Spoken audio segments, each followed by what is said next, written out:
Hello అండి, అందరికీ praise the lord.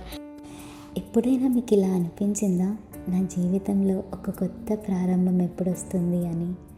మనందరికీ ప్రతిరోజు అనిపిస్తూనే ఉంటుంది కదా.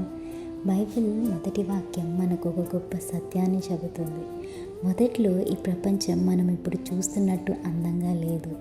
ఎక్కడ పర్వతాలు లేవు, సముద్రాలు లేవు, చెట్లు లేవు, భూమంతా ఖాళీగా ఉంది. చుట్టూ పూర్తిగా చీకటి మాత్రమే ఉంది. అది ఒక నిశ్శబ్దమైన ప్రపంచం. ఆదిలో దేవుడు ఆకాశమును భూమిని సృజించాడు.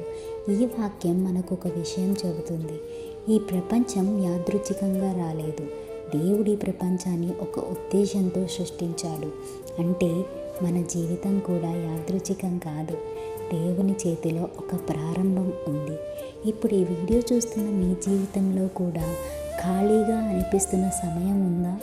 ఎందుకుండదు, ఉండే ఉంటుంది.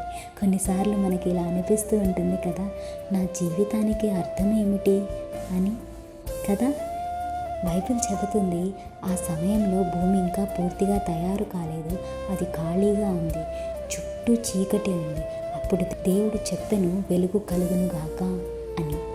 దేవుడు ఆ ఒక్క మాట మాట్లాడాడు, అంతే. ఆ చీకటిలో వెలుగొచ్చింది.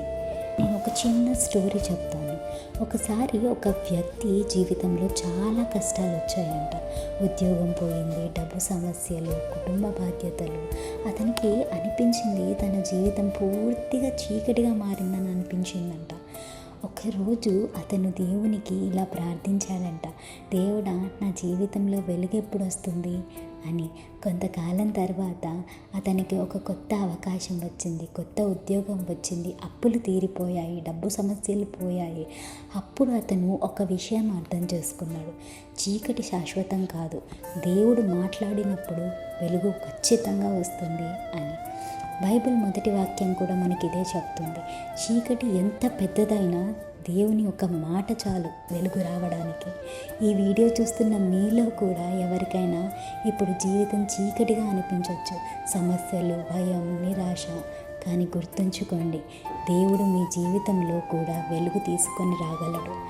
బైబిల్ మొదటి వాక్యం మనకి ఒక గొప్ప ఆశను ఇస్తుంది. ప్రపంచం దేవునితో ప్రారంభమైనది.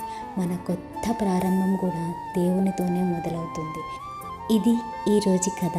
తర్వాతి వీడియోలో దేవుడు ఈ ప్రపంచాన్ని రోజు తర్వాత రోజు ఎలా సృష్టించాడో తెలుసుకుందాం. ఇలాంటి బైబిల్ కథలు వినాలంటే వాయిస్ ఫర్ జీసస్ ఛానల్ను సబ్స్క్రైబ్ చేసుకోండి.